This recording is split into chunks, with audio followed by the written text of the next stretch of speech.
warahmatullahi wabarakatuh. Hai anak-anak, apa kabarnya? Sehat? Alhamdulillah. Tetap jaga kesehatan dan kebersihan di rumah ya. Kita ketemu lagi di video pembelajaran kali ini, masih Al-Islam ya. Dan kali ini adalah tentang tarikh. Nah, materi tarikh sekarang apa sih? Ya, kali ini Bu Nisa akan menceritakan kisah Nabi Yunus.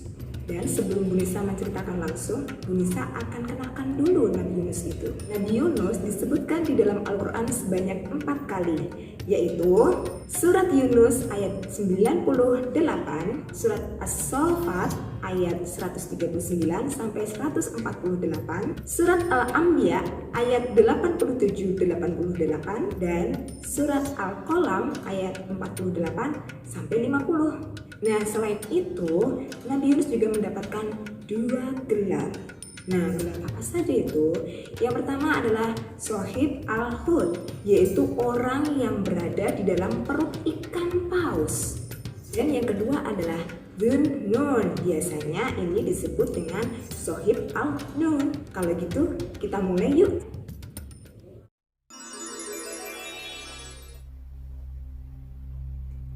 Sudah sampai. Ada yang tahu Bu Nisa sekarang lagi ada di mana? Bu Nisa sekarang lagi ada di Irak. Ngapain di Irak? Ya, di Irak inilah Nabi Yunus diutus oleh Allah untuk suatu kaum. Jadi, ada sebuah kampung di Mosul, Irak yang bernama Ninawa. Penduduk dari Ninawa ini memiliki kebiasaan yaitu menyembah berhala atau patung. Kemudian, Allah mengutus Nabi Yunus untuk penduduk Ninawa agar mereka kembali ke jalan yang benar dan taat kepada Allah. Namun sayangnya, kedatangan dari Nabi Yunus ini tidak mendapat sambutan yang baik dari penduduk Ninawa. Mereka selalu mendustakan, mengolok-olok, dan menghina Nabi Yunus. Tapi Nabi Yunus tetap bersabar dalam melakukan dakwahnya. Setelah sekian lama Nabi Yunus berdakwah untuk kaum Ninawa, Nabi Yunus mulai berputus asa dan hendak pergi meninggalkan penduduk Ninawa. Kemudian Allah mewahyukan kepada Nabi Yunus agar Nabi Yunus memberitahukan kepada penduduk Ninawa bahwa setelah 3 hari kepergian dari Nabi Yunus akan ada azab yang datang di kampung Ninawa. Dan apa reaksi mereka? Mereka tidak peduli dengan apa yang sudah dikatakan oleh Nabi Yunus. Bahkan mereka menunggu kedatangan dari azab itu. Naudzubillah. Nabi Yunus akhirnya pergi meninggalkan mereka. Setelah 3 hari kepergian dari Nabi Yunus, muncullah awan gelap di kampung Ninawa. Semua orang tampak panik dan ketakutan. Mereka teringat dengan apa yang sudah disampaikan oleh Nabi Yunus. Mereka pun berlarian mencari Nabi Yunus. Tapi apa? Mereka tidak bertemu dengan Nabi Yunus. Akhirnya mereka bertaubat dan memohon ampun kepada Allah.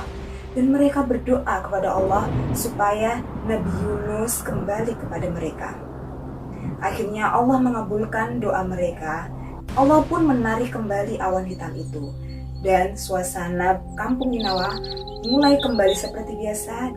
Dan penduduk Ninawa mulai meninggalkan kebiasaan menyembah berhala. Kita kembali ke Nabi Yunus. Ya, setelah Nabi Yunus melakukan perjalanan, akhirnya Nabi Yunus tiba di tepi pantai. Nabi Yunus tidak tahu hendak pergi kemana. Kemudian Nabi Yunus melihat kapal di tepi laut. Nabi Yunus menumpang kapal tersebut. Ketika kapal yang ditumpangi Nabi Yunus berada di tengah laut, tiba-tiba badai besar datang. Kapal mulai terombang-ambing kehilangan kendali. Akhirnya semua penumpang yang ada di kapal itu membuang barang-barang mereka ke laut dengan maksud mengurangi beban kapal itu. Tapi setelah barang-barang itu dibuang ke laut, kapal masih saja tidak terkendali. Akhirnya orang-orang yang ada di kapal itu mulai bermusyawarah. Harus ada yang dibuang ke laut. Dan akhirnya mereka memutuskan untuk membuang seseorang ke laut. Mereka melakukannya dengan undian. Setelah undian itu dilakukan, siapakah nama yang muncul? Ya, Nama yang muncul adalah Nabi Yunus. Semua orang yang ada di kapal tidak setuju jika Nabi Yunus yang harus dibuang ke laut. Kemudian semua orang meminta kembali untuk dilakukan undian lagi. Sampai 3 kali undian itu dilakukan, nama Nabi Yunuslah yang selalu muncul. Nabi Yunus menerima hasil undian tersebut. Lalu Nabi Yunus bangkit dan menyeburkan dirinya ke laut.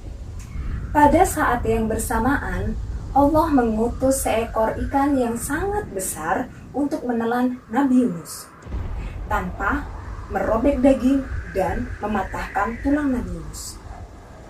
Ketika Nabi Yunus berada di perut seekor ikan yang sangat besar tadi, Nabi Yunus tersadar.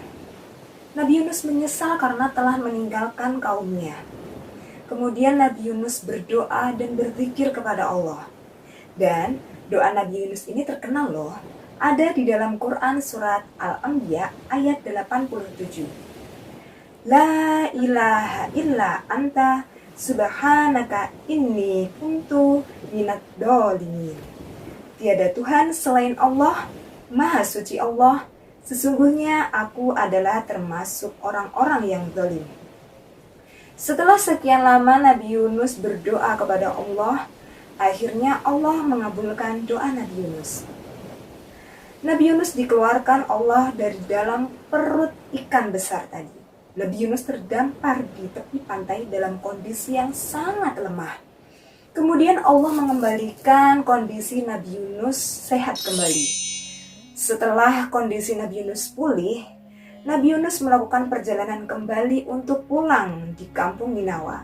Saat tiba di kampung Ninawa, Nabi Yunus disambut dengan sangat baik oleh penduduk Ninawa. Oke, sudah kalian simak kan kisah tentang Nabi Yunus? Nah, kira-kira apa yang kita bisa ambil atau apa yang kita bisa contoh dari kisah Nabi Yunus? Pertama, ketika kita mengajak kebaikan dan ternyata tidak mendapat tanggapan yang baik dari orang lain, maka sikap kita adalah harus bersabar, tidak perlu marah-marah, dan jangan terus meninggalkannya. Yang kedua, kalau kita berani berbuat melakukan sesuatu, berarti kita harus berani bertanggung jawab.